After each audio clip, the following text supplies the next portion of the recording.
Greetings, friends. My name is Raju Rajagopal, and I'm a long-time human rights activist in the San Francisco Bay Area.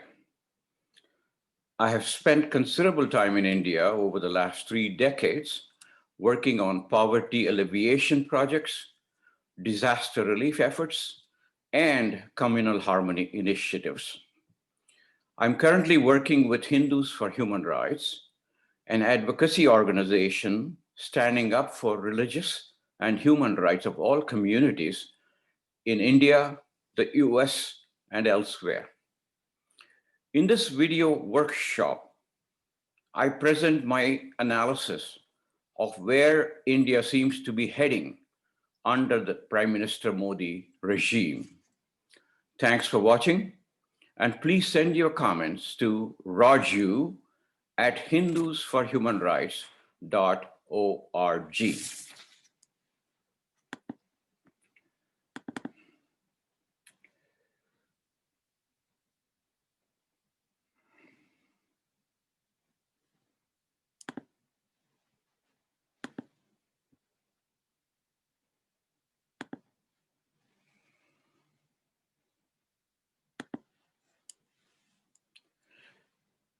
As a preface, many concerned activists and commentators, both in India and in the diaspora, have started referring to the current political rule in India as fascism.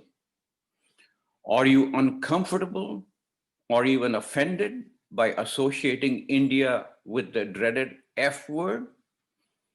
Are the threats to Indian democracy overstated?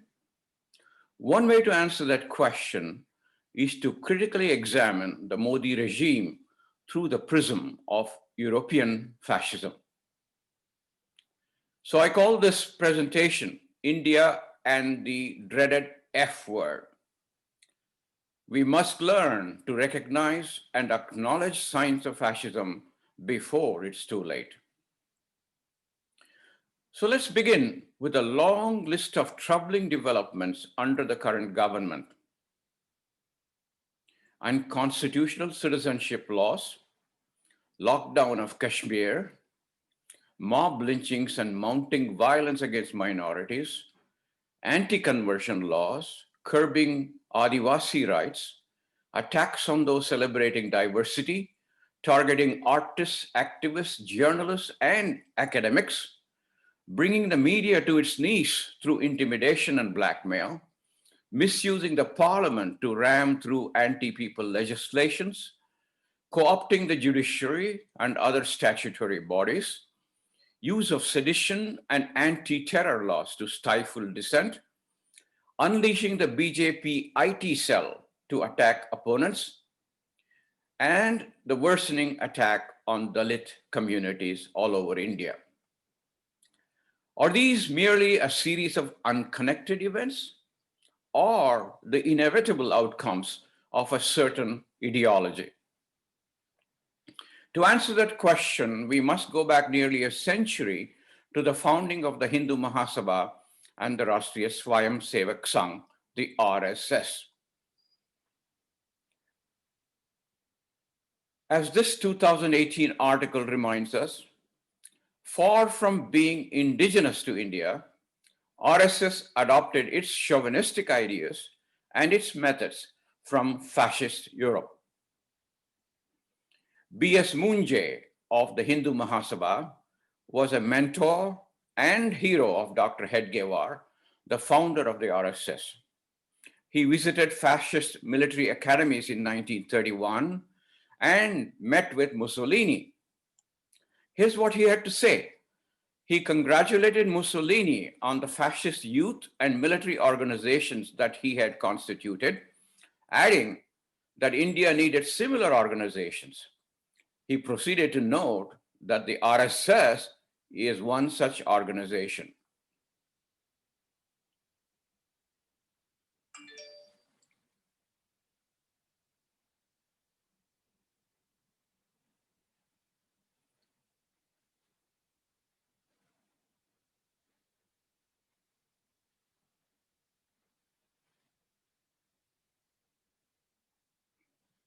Now let's look at Hindu nationalism as defined by its own early leaders. Savarkar, who in 1923 invented the word Hindutva, the founder of the Hindu Mahasabha, this is what he had to say. The essence of the life of a nation is the life of that portion of its citizens whose interests and history and aspirations are most closely bound up with the land. And he goes on, O Hindus, consolidate and strengthen Hindu nationality, render it impossible for others to betray her.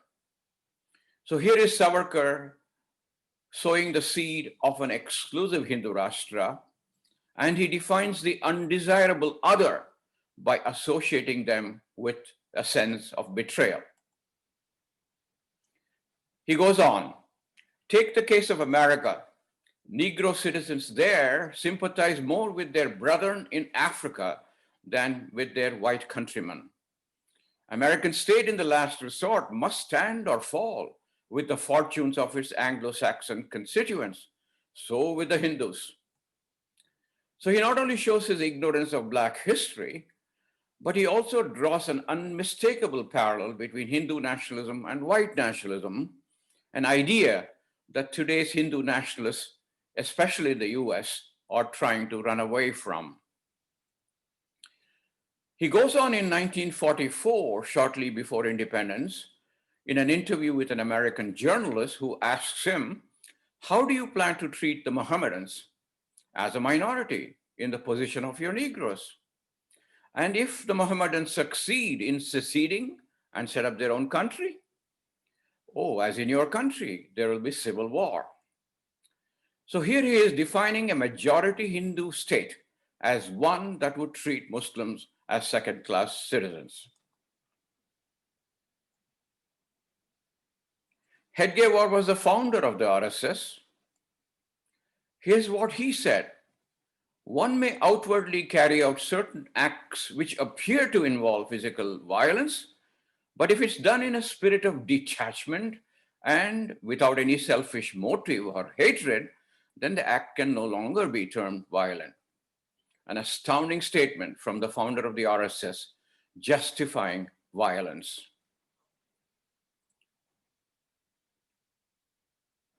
This is Hedgewar's legacy in 2020. Those who raised their sticks and swords to maim and kill are roaming free today, while those who are bloodied and on the ground are now accused of causing the riots and are being jailed. Golwalkar, the second and the longest RSS chief, here is what he had said. To keep up the purity of the nation and its culture, Germany shocked the world by her purging the country of Semitic races, the Jews. National pride at its highest has been manifested here. Germany has also shown how impossible it is for races and cultures having differences going to the root to be assimilated into one united whole, a good lesson for us in Hindustan to learn and profit by.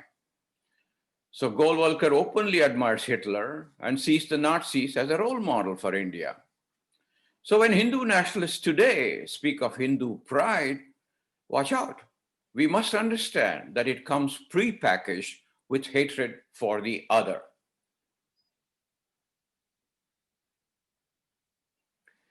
What messages do Hedgewar and Golwalkar have for young RSS recruits like these who see them as role models?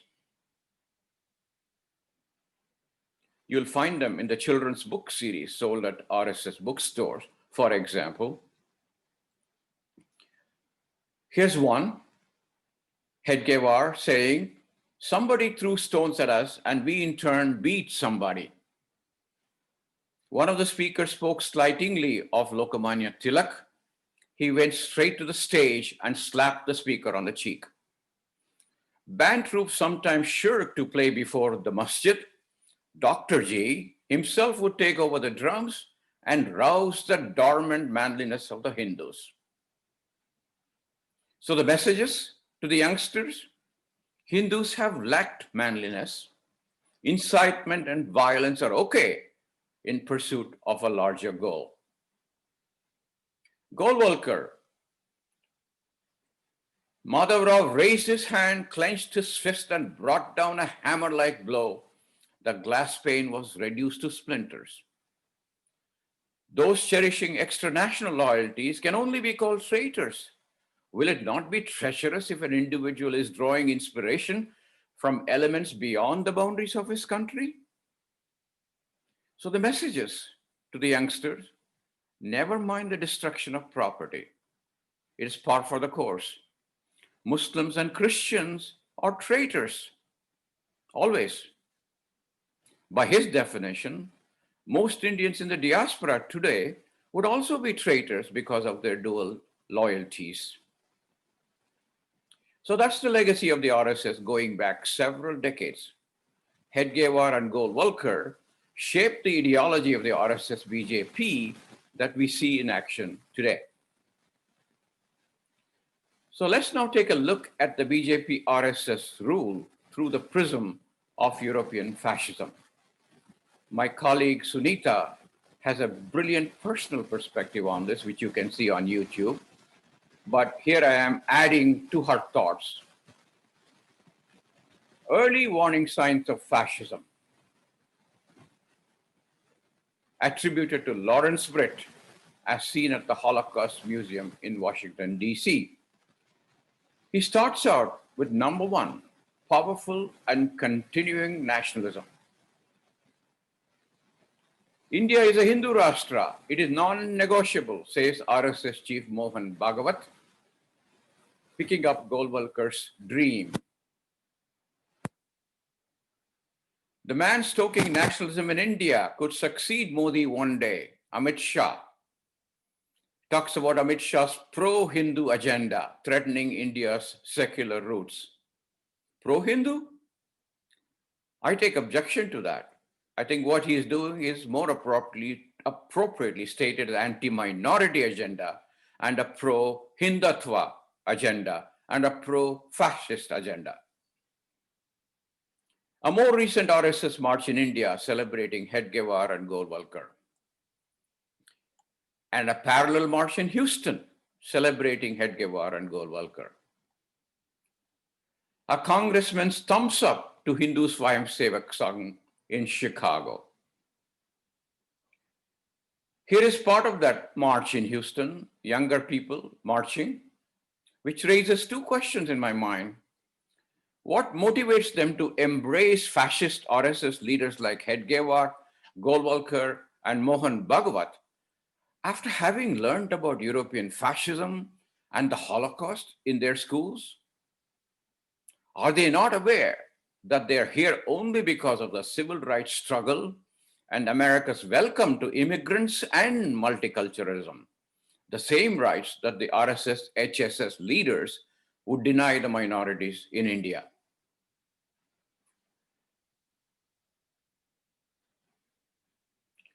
Now, here is a rare confrontation by the opposition in India. TMC's Mahua Moitra, who talks about countering hyper-nationalism. What is RSS response? I do not think there's anything like jingoism, nationalism, or hyper-nationalism. These are Western concepts. Indian constitution was originally not supposed to be secular, and it was only with the 42nd Amendment in 1976 that the word secular was inserted. That's an amazing thought. I always thought the Indian Constitution, as it was adopted, was one of the most secular constitutions, respecting all the religions and giving people fundamental rights. And to suggest that it was only happened in 1976 shows ignorance of the history of our Constitution. It may be true that the word secular was inserted in the preamble in 1976, but that did not mean that the Indian Constitution was not supposed to be secular. Number two, in terms of the signs of fascism, is disdain for human rights. As many of you may have heard, the latest in a series of crackdown on human rights in India is the shutting down of Amnesty International. Now, of course, looking at Amnesty as a Western organization makes it easier for the Indian government to bring all kinds of frivolous charges against the organization, forcing it to shut down. But the truth be told, Amnesty International India was an entirely Indian organization raising funds only in India. And that's not something that they would like you to know because it makes it easier to attack it as a Western concept.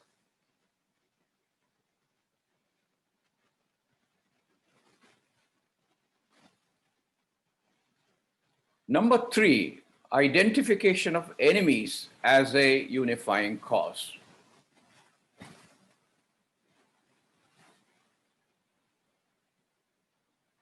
The Prime Minister's Hindu nationalist government has cast 200 million Muslims as internal enemies. Now, this is in reference to the Citizenship Amendment Act, CAA, which raises two important questions that have not been answered to date by the Prime Minister. If the CAA was meant only to give asylum to persecuted minorities from neighboring countries, why was there a deadline of 2014? Did their home country stop persecuting them in 2015? Number two, how is it that Hindus excluded from the Assam citizenship rolls, the NRC, can get citizenship under the CAA even though they're not asylum seekers, while their Muslim counterparts could be destined to detention camps?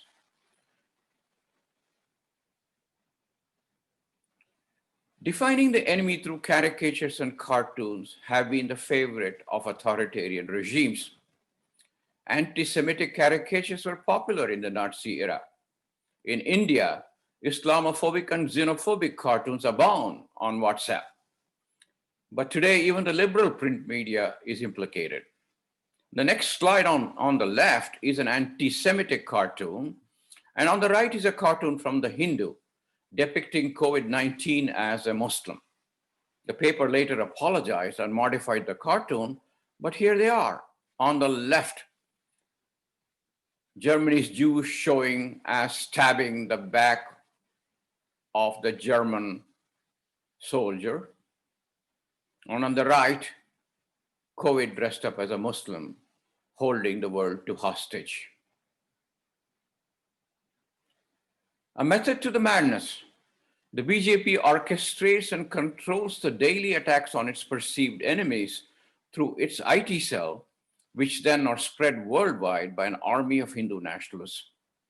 The Prime Minister, it might be interesting to note, is an ardent follower of some of the more popular trolls.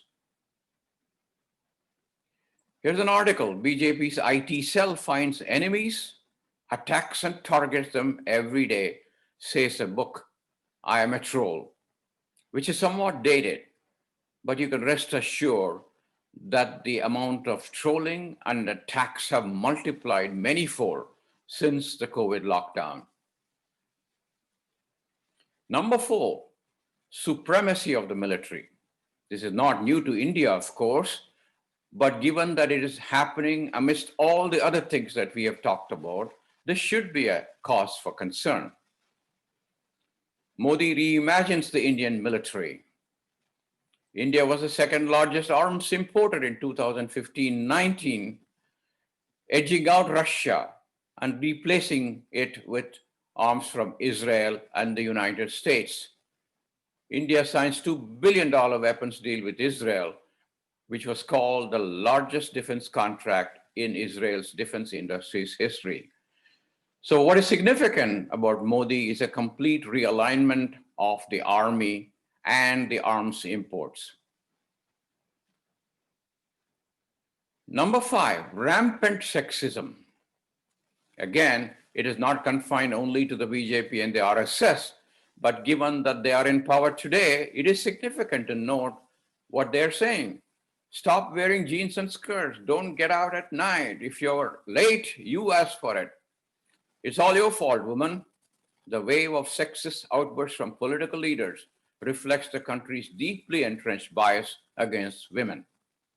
A few months back, Culture Minister Mahesh Sharma opined that girls wanting a night out may be all right elsewhere, but it's not part of Indian culture.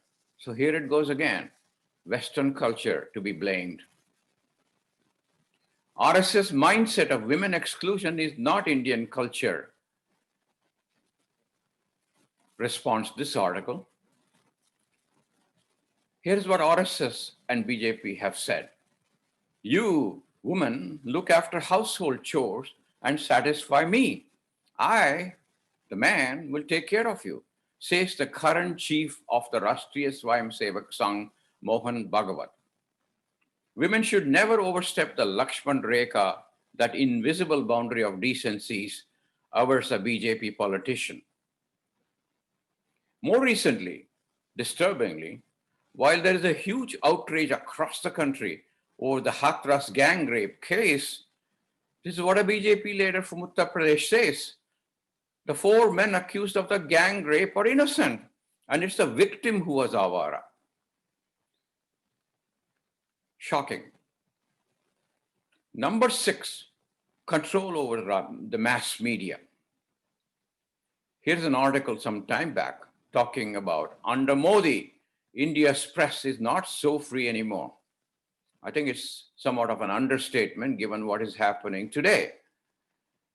India's government has pressured advertisers and even shut down channels to shape the information that 1.3 billion Indians receive. It is part of a wider assault on dissent.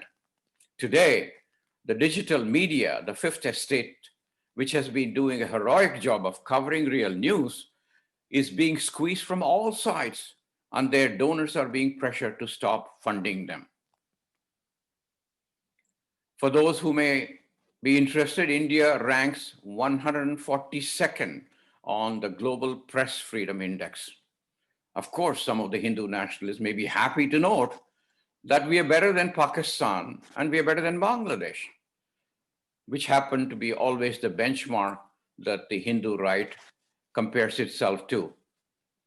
But that doesn't stop from other people from noting that press freedom violations, including police violence against journalists, ambushes by political activists, and reprisals instigated by criminal groups or corrupt local officials, dominate this press scene. Here's a tweet by a right-wing ideologue, Mr. Jagannathan, who runs a magazine called Swarajya. For those that may remember, Swarajya was a very popular magazine in 1947, associated with Rajagopalachari, Rajaji, which used to talk about free enterprise, aligned with more of the Western capitalism, and had quite a popular following with very interesting articles. Today, that magazine has been taken over by the Hindu nationalists. And here's one of the tweets by Mr. Jagannathan calling for an all-out war against minorities. Hindus should know that in a long-term civilization war, every Hindu must commit to do his bit and fight on till the goal is achieved. What indeed are the goals, Mr. Jagannathan? Is it the elimination of over 200 million minorities from India? I'm interested in knowing what you had in mind when you talk about global peace and diversity and pluralism in the same breath.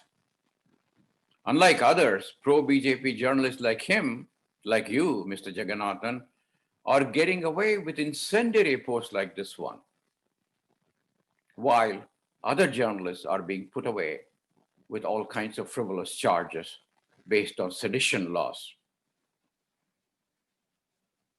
Obsession with national security, which goes along with number 4, the supremacy of the military, but this is particularly insidious in that security is being used to control internal order. Here's an article that talks about the 3 characteristics of the new order: emphasis on risk-taking and assertiveness, fusion of domestic and international politics, and last but the most important, unrelenting spin to hold critics at bay domestically.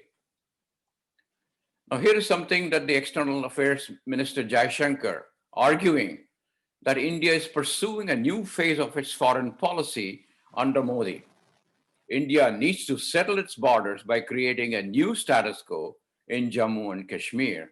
Indeed, the new realities. Now, what he doesn't say is what this new assertive policy is doing to 7 million Kashmiris, whom we consider our own citizens. So here's a price that they are paying for his version of Modi's version of the new security doctrine. Balkot strike inside Pakistan and the Kashmir decision have been deeply woven into electoral campaigning and domestic politics. This is double-edged, susceptible to demagoguery and unintended consequences. Demagoguery, of course, I agree, totally agree. That's what we are seeing today. But unintended consequences? I don't think so. I think the planners of this new doctrine knew exactly what the consequences would be, and they've been preparing themselves for it. Modi government and military leaders have soldiers' blood on hands, says this one, talking about the spin. PM's dilemma now same as Nehru. For those that are aware of the history of Nehru's confrontation with China and his attempt at spin. Modi played a dangerous game of brinkmanship, claims this article, which is perhaps a rare article, which is unlikely to appear again in the future. Religion and government intertwined is number 8.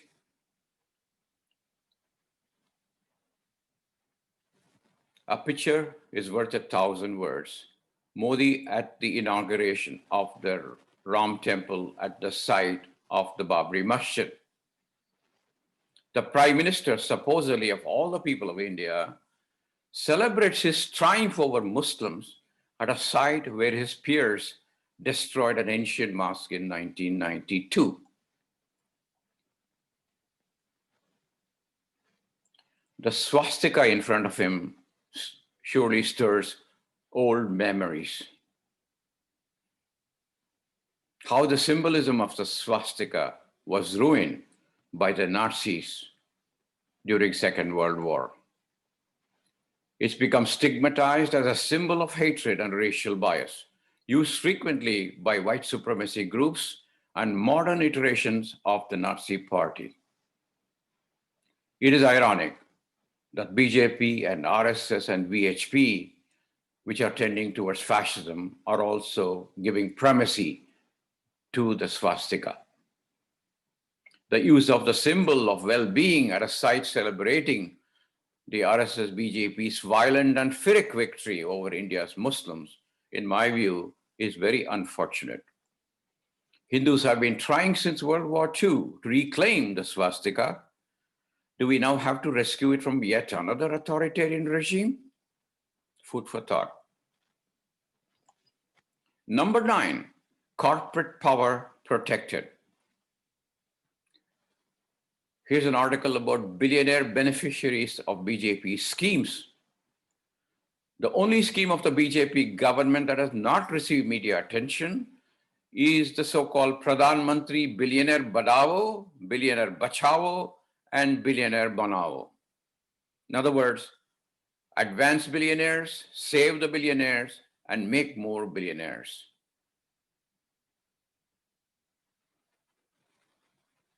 Here is Modi's assist to his buddy in establishing Jio.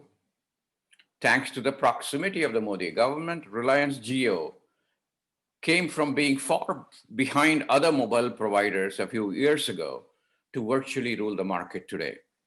And of course, in the process, also meeting the needs of Hindu nationalists.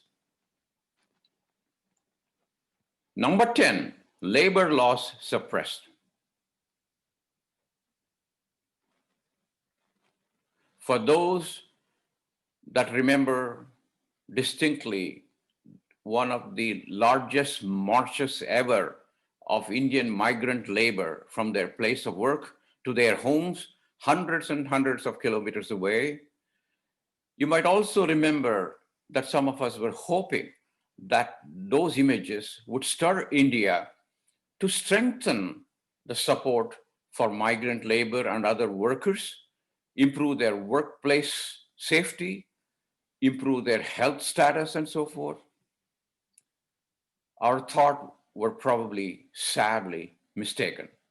Today, this government is going just the other way around in removing even the vestiges of support for migrant labor and other labor. The Uttar Pradesh government, for instance, has approved an ordinance exempting businesses from the purview of almost all labor laws for the next 3 years. And I'm sure other BJP governments follow suit to help the BJP government boost the economy post-COVID. And the price is going to be paid in geometrical proportions by the migrant labor and others laborers in India. Farm bills. Here are women from Punjab protesting the recently passed farm bills rammed through the parliament by preventing the opposition from speaking.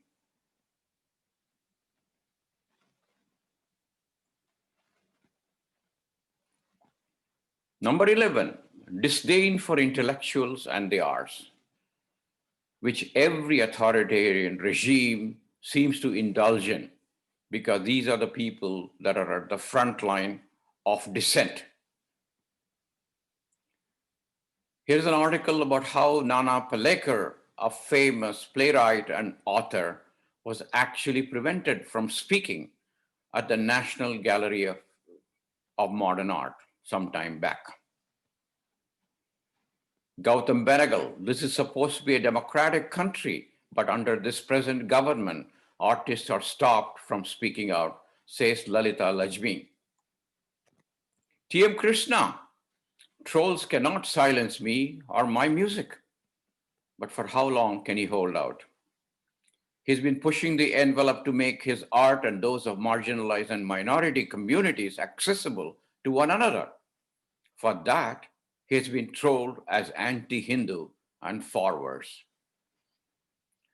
Here's the latest. Hindu nationalists take aim at Bollywood. RSS antipathy towards the syncretic history of Bollywood is well known. Their specific attacks on the Khan trio has been particularly vicious over the years. And now that they have all the levers of power, are they out to destroy the industry as we know it? Stay tuned.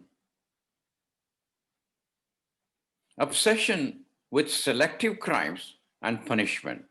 I introduced the word selective because in this government, there's no passion to find and punish all crimes, but only very selective crimes that they choose, which represent opposition to them. Here's an example, Bhima Koregaon case. The case dates back to 2018 when violence had erupted near Bhima Koregaon in Pune, when Dalit groups were celebrating 200 years of a war fought between Dalits and the Marathas, where Dalits had emerged victorious. The Pune Rural Police had booked Hindutva activists Ekbote and Bide for allegedly inciting the violence. But the Supreme Court granted Ekbote bail, and the police never arrested Bide. Instead, later that year, the Pune police decides to arrest 10 activists in connection with the violence, accusing them of being Maoists. Today, that number has swelled to 15 or 16 and growing, and most of them remain in prison with no possibility of bail. Number 13, rampant cronyism and corruption. This goes along with number 9, corporate power protected. But here's an article, The Rise of the Monopolists in Modi's India. Mukesh Ambani and a handful of other billionaires have made crony capitalism an art form as the Modi regime stands by. Note here that unlike Russia, where there are many, many oligarchs holding the levers to power, in India, there are only a handful of such oligarchs, Mukesh Ambani being one. Now, the Modi government is not exactly standing by, as this article claimed. They're very much in partnership with these oligarchs. Adani is the other one. Here's an article that talks about how the exchequer had to pay 23,000 crores as a result of favorite agreements that the Narendra Modi government entered into in the realm of energy. I doubt if such articles will continue to appear in the digital media as they're being squeezed today. Here's an article on the third oligarch, not in India, but certainly has a lot of influence in India, an article about an Adivasi woman, Sikaka. She fought a 12-year battle against the London headquartered Indian-owned Vedanta group, proposed aluminum mine and refinery in her people's sacred Niyamgiri Hills in the eastern state of Odisha. Last month, she and her husband were reportedly arrested and paraded at the police station as Maoists. Again, the dreaded Maoist word being used to put away people that do not agree with this government. Vedanta boss Anil Agarwal is also amongst the top Modi acolytes. His company was recently blacklisted in Norway. Number 14, fraudulent elections. Many of you may fondly remember the time of T.N. Sheshan and the National Election Commission in India, which many of us thought was one of the strongest pillars of Indian democracy. Today, I don't know if we can hold that same position, as that too is being weakened by this government. Note this headline: elections have become meaningless in India. The BJP wins even when it loses. The Election Commission this year quoted controversy from the word go from the moment it announced a long drawn-out poll schedule that defied reason. The opposition complained that it was designed to help the BJP. What's more, this Election Commission has been letting the ruling party get away with a series of violations of the code of conduct, while at the same time holding some of the opposition leaders accountable for the same, which raises a serious question of bias. Here's another headline: BJP won, but Election Commission lost. Departure of Ashok Lavasa from the Election Commission leaves many questions unanswered. Apparently, he is one of the commissioners who had done a good job in the current commission, but as soon as he resigned, he gets a cushy offer as a vice president of an Asian development bank. Why would the government approve it after hounding him? Raises again a question of all the things that are being done by this government to weaken institutions like the Election Commission. Electoral bonds. This is a major issue where everything else can become secondary, where organizations outside and inside India can donate to their favorite parties through electoral bonds with complete opacity. Nobody will have a clue as to who is funding Narendra Modi's election. So here's another effort by this government to completely destroy Indian democracy as we have known it. It legitimizes opacity, could become vehicles of money laundering for prohibited foreign donations. So there you have it, the 14 signs of fascism and where the Modi regime is today. What does it all add up to?